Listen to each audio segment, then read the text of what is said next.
Hello mga ka-brothers, so bago ko simulan ang video na to mga brothers, pakitaan ko agad kayo kung paano kumita dito sa BTC 1 minute up or down mga brothers. Currently my brothers, meron tayong 7,072 total equity. Claim muna natin brothers ang 2,000 bill, nag-login lang tayo brothers. Meron ng additional bill, pantalpak, so currently 4,500 ang pwede natin paglaruan ngayon. Isa-isahin ko brothers ang mga dapat mong tignan sa BTC 1 minute up or down. So ang una dyan brothers, ang base price. So ang base price brothers, ang basihan mo kung talo ka or panalo. So kung nag-bet ka sa up brothers, dapat nasa taas ng violet na to ang presyo, otherwise talo ka. And kung nag-bet ka naman ng down brothers, dapat nasa baba ng violet na yon ang presyo. So currently 74,137 ang base price brothers, so nasa up siya ngayon. So ang second na dapat mong tignan is itong current price. Ito brothers, kung naka-up ba siya or down, ilan yung up niya? Safe ba yan ng up na yan or not enough? Kasi brothers, pag malapit lang, hindi pa yan safe kasi magpa-fluctuate yung price anytime.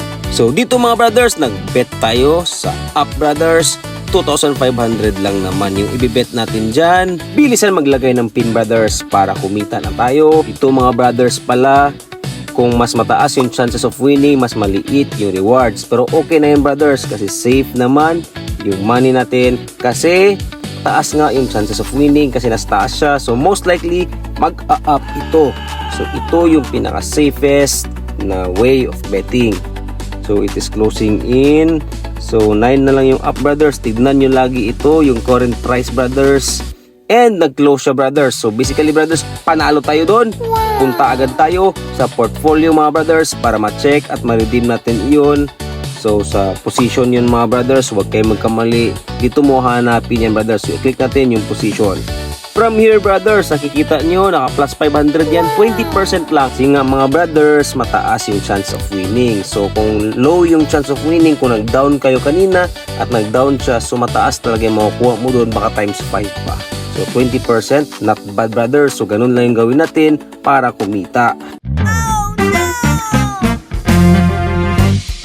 So ito na brothers, yung pangatlo na dapat mong tignan dito brothers habang nagtitrade is yung time. So kung magbe-bet ka na 50 seconds pa yan mga brothers, anything can happen. Sugal yan 50-50. So dapat brothers, mag-bet ka ng 30 seconds na lang or 25 seconds if gusto mo ng sure win. So dito mayroon tayong 1,000 bill mga brothers. Max agad natin yan. So ito brothers, mag 30 seconds na lang, naka-down siya malala. So syempre magda-down na yan brothers. Ilhin na agad natin brothers habang may share pa kasi nawawala yung share brothers. Pag sure win na talaga na down or up, click na agad natin ang buy down. At ito na brothers, bought 500 down shares successfully. So dito brothers, last 15 seconds of trading. So i-observe nyo brothers, no, itong purple line, once again brothers, yan lang yung i-observe nyo. Since naka-down tayo, dapat sa baba lang. So mas bumababa siya. It is looking good for us brothers. So dito sa second trade na pinapakita ko sa inyo brothers, we just won it brothers. So ngayon brothers, let's go to the portfolio, scroll down a bit, and ito siya brothers. So hindi pa siya nakalagay na redeem kasi nagpa-processing pa yan mga brothers.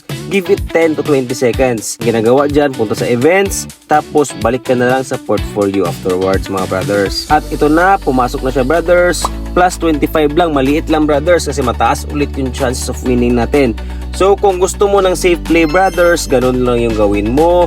At mapapalago mo talaga brothers yung bill mo na yan. At syempre mga ka-brothers, pag mas malaki yung puhunan mo, mas malaki yung profit. And remember, the value of 1 bill is 0.01 peso. So ang 1 peso dyan brother, simple math, is 100 bill. So kung mayroon kang 100,000 bill brothers, equal na yan sa 1,000 pesos. Pumunta lang sa CrossForge brother para i-convert. Kung gusto nyo yung tutorial brother, watch my previous video regarding the CrossForge. Thank you for watching mga brothers at sana may natutunan kayo sa akin ngayong gabing ito.